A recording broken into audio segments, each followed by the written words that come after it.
At this time, we'd like to introduce Coach Huggins from West Virginia. Coach, your thoughts about the upcoming season? We got to get healthy. We're a little beat up right now. When you take Sagaba out of practice, you take Beetle Bolden out of practice, it hurts your practice considerably. And those two guys haven't gone for quite a while, so we got to get healthy. I take it you're ready for questions? You know what? I'm not very good at just sitting here talking. Okay, we'll take questions from the floor. You got a question for Coach Huggins? Put your hand up, we'll get a microphone to you. We got a question on the rear middle.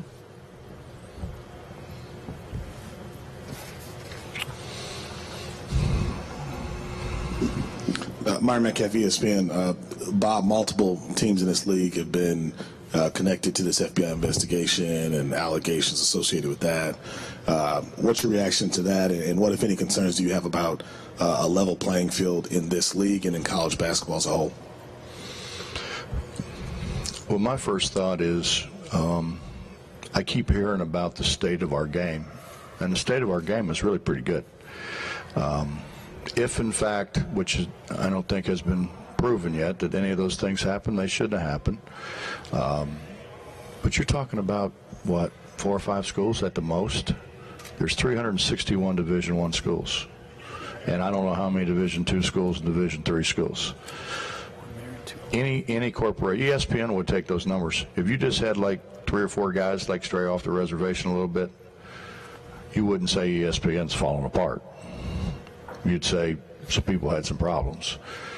And I think it's that way. The state of our game is, I don't think it's ever been any better than what it is now. It's, if it's not the most watched sport in America, I'm not sure what is. I mean, you guys have 3 to 6 games a night, you know. So I think the state of our game is fine. And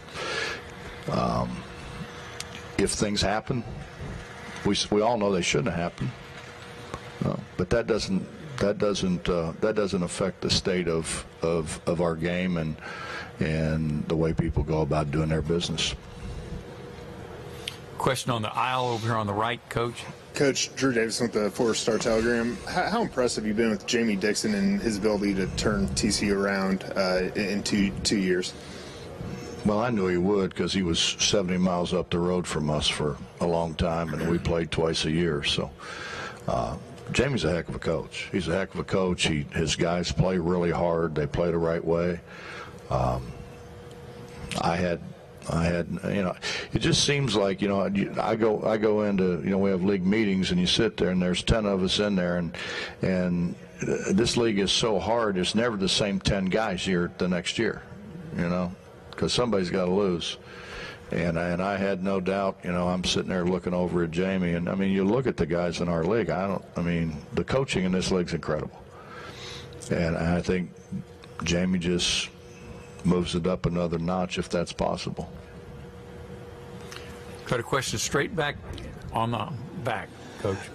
Wendell Barnhouse, the open man. Bob, It's a good thing you're here, Wendell, because nobody else wants to talk to me.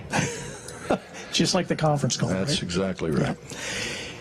With if you guys get healthy, will your style of play defensively change? Are you still going to press a lot, or have you been able to figure out whether you're going to be able to do that?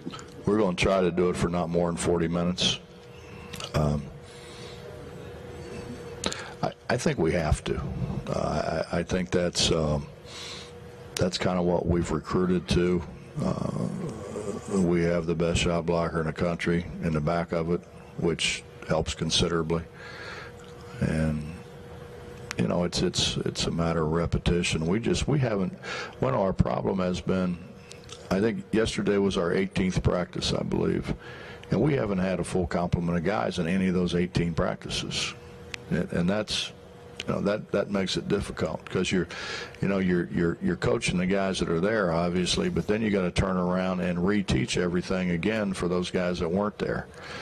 And you know, it'd be like trying to coach you guys. I mean, you sit over there and watch. You don't know what the hell's going on, but you sit over there and watch, and it's kind of what our guys do. They sit over there and watch. They don't know what's going on. Got a question on the outside left, and then we'll come back to the inside.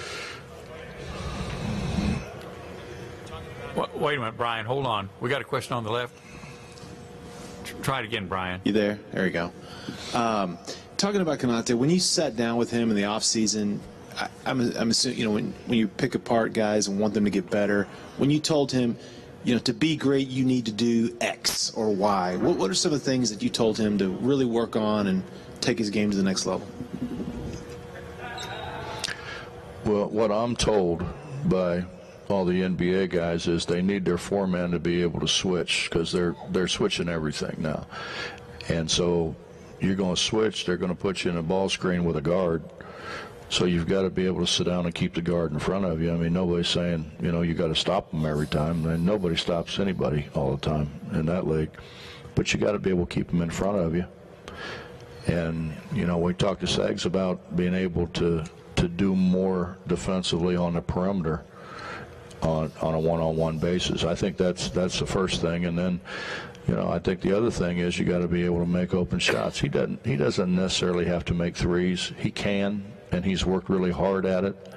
But he's got to be a really consistent shooter from 17, 18 feet, because you got to be able to drag your guy away from the basket. And if you don't have to shoot a three to drag them away from the basket. If you shoot 17, 18 footers, you're going to drag them away from the basket. So that's pretty much what I was told. So I just kind of conveyed that to him. We got a question on the aisle over here, and then we'll come back to the middle. Go ahead. Coach, Justin Jackson with the Dominion Post. I was just kind of wondering, you were one of the guys I was talking about sits over, don't know what the hell's going on, by the way. I figured. Yeah. You're one of the few guys that have been coached in both the Big 12 and the Big East, and just kind of wondering with that challenge series starting up next year, you know, what does that bring to both leagues? And just kind of wondering, you know, do you have any kind of preference or place you'd want to go, you know, revisit in the Big East? Well, the Big East isn't the Big East that we knew.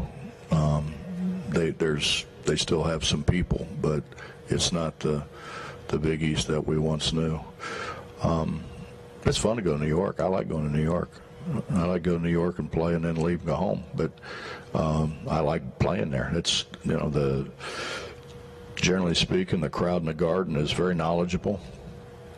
They're great basketball people, so I enjoy that a lot.